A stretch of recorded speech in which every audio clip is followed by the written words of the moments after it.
hello ma'am welcome back to Babina's kitchen ma'am video से baking की video नहीं अदुबो अमुक्ता आइटम अहुम वीडियो पुनः पुदुना लाए मैम मपुंग फाना जेंगमिनसी असना पेस्ट्री सेमगे असना बेंतो केक सेमगे अदुगा कप केक सु लेरे बेंतो केक का कप केक से चॉकलेट फ्लेवर होइना तौरे अदुगा पेस्ट्री से आइना सेमदुइसे पाइनएप्पल फ्लेवर गे होइना सेमगे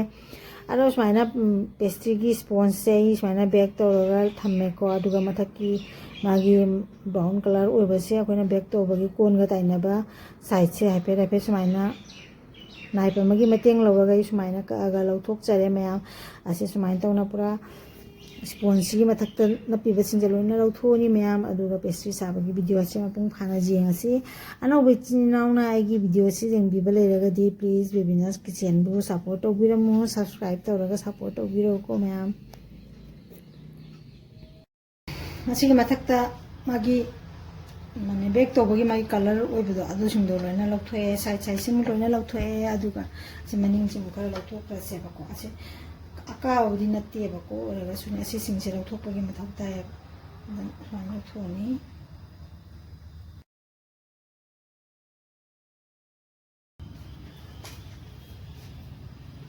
जे मसीसे लेयर उन थोना कागे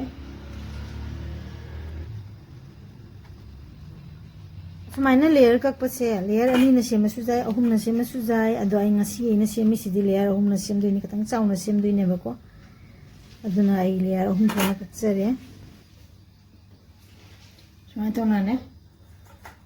अहुम थोगा काएबको अदो जियम को असिसे सिरा कोई का सारनी अदुगा सेमगे से टर्न टेबल से गने को बेसे थम मतम केक से होरन सेम को मतम से सुमाइना तो हम तम नि नु मेबको लेंगेबा लेंगदुना केक से मतम सोयबको अदो सुमाइना आई नेपकिन पेपर अमा थागे नेपकिन पेपर से को मोइना थानी ना हाबो सुमाइना थारगा दिसि सु माइ तो चेंद्र दो असे चेंद्र बगिनी हाइना के तौना हाबदनो हाबदनो इसिंग खितंग लौरगाने से सुमाइना खियनिना को खियगा आदि चेगुम्बनिना याम चोगुम्बसु जादेबको सुमाइना तौबको अदुगा हजिकसे सुमाइना थारनी सिगोइदिने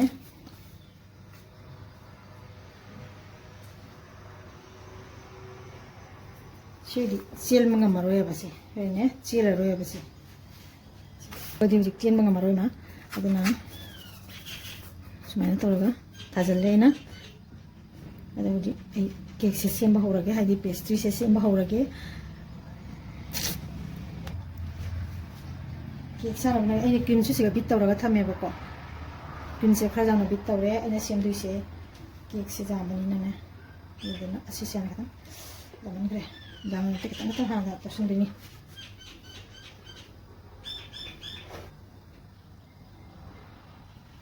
से हम क्रीम से ना लौरगा ने क्रीम से ना लौरगा सुमाइना खतम मेया सिगाना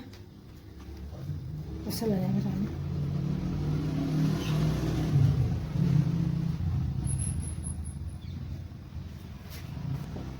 हाँ नहीं क्या लगी सुमाइना क्रीम से तेरब मतुंगदको आई ngसागी कक्खिबदो मनिंग थंगो पार्ट से ना सुमाइना थम्मगे दुगा मागे कोइबसे माना वे जेंगनेबको तंग जेंगगा चाइ थम्बिरानी अदुगा सुमाइना फजना नम्मनेबको लेंदनाबगी आइदनाने दुगा को सुमाइना सुगर सिराप से चाइबिरानीबको फजना चाइबा ताबा पेस्ट्री गिनेने खरा जाम चाइसनबा ताबा अदो सुमाइना स्प्रे तौरगा चाइरसु जाइको स्प्रे तौना चाइरगना सुमाइना ब्रश अमना उपगने सुमाइना चोला लेबसु जाय जायना हाइनाबा मोंग दum चाइबा जायबको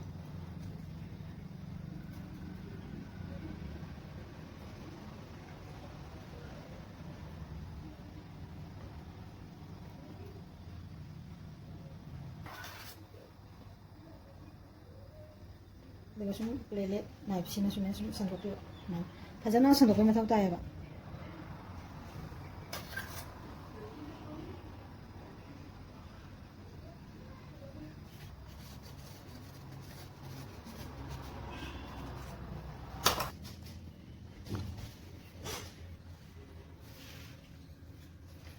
ꯑꯗꯨꯒ ꯑꯩ ꯑꯁꯤ ꯄꯥꯏꯅꯦꯄꯜ ꯐ꯭ꯂꯦꯚꯔ ꯁꯦꯝꯕꯅꯤꯅꯀꯣ ꯄꯥꯏꯅꯦꯄꯜꯒꯤ ꯕꯦꯁꯁꯦ ꯈꯔ ꯁꯦꯝꯃꯒꯦ ꯐꯤꯁꯦ ꯑꯩꯈꯣꯏꯒꯤ ꯀꯣꯇꯣꯟꯒꯨꯝꯕ ꯐꯤꯅꯗꯤ ꯅꯨꯡꯉꯥꯏꯌꯦꯕꯀꯣ ꯁꯤꯁꯦ ꯍꯥꯞꯄꯦ पाइनएप्पल की क्रश से हापगा इन सिम संदोगा सुमार तो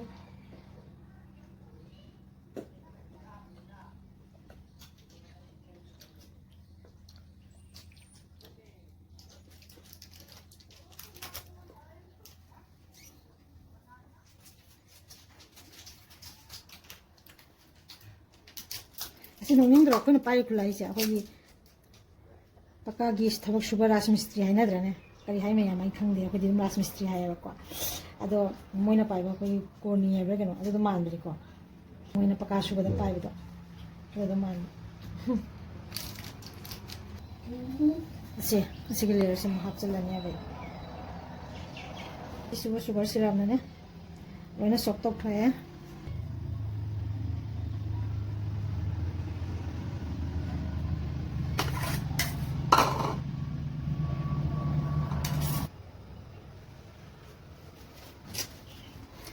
असी से लोरेको असी सिगी से हुजी हानि लोइद्री हादि क्रम कोट तव लोइरे बे वाने बो क्रम कोट से तवरगा हुजी आई असी से 20 to 30 मिनट हादि ने 20 पु फारा दियाली पुरा 20 मिनट थम दबा जा देबको अरु दुगे असी से फ्रेश 20 मिनट थमोरगे बेंटो केक सुमुग आई क्रम कोट तवरगा थमगे अदुना असी से लेयर अनि ठोकना काए अजो बेंटो केक सिटी आइना क्रम कोट तौदुइसे मागी क्रीम सिगने को चॉकलेट की गनास खरा हापगा आई क्रम कोट से तौरगा थमदुइनी असि मुक थमगा मतुंग दा साइना 20 मिनिट की थमखिबा केक तो अदुमु पुथोरागा होजि फाइनलाइजिंग तौरसी रगा 25 मिनिट फ्रीज से थमरगा पुथोरे अदु होजि एसिसे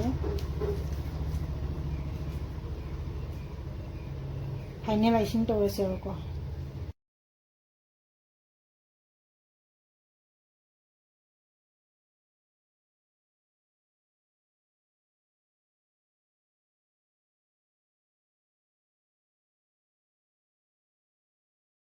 हौजिक असुमाइन तौनको मैम फाइनलाइजिंग से तौब लोइरेको अदुगा हुजिक असिगा मुक आइना हाइफेटंग कम्मुक सिजिनरे कुमजि सिजिनरे लोइरबा मतुंगदा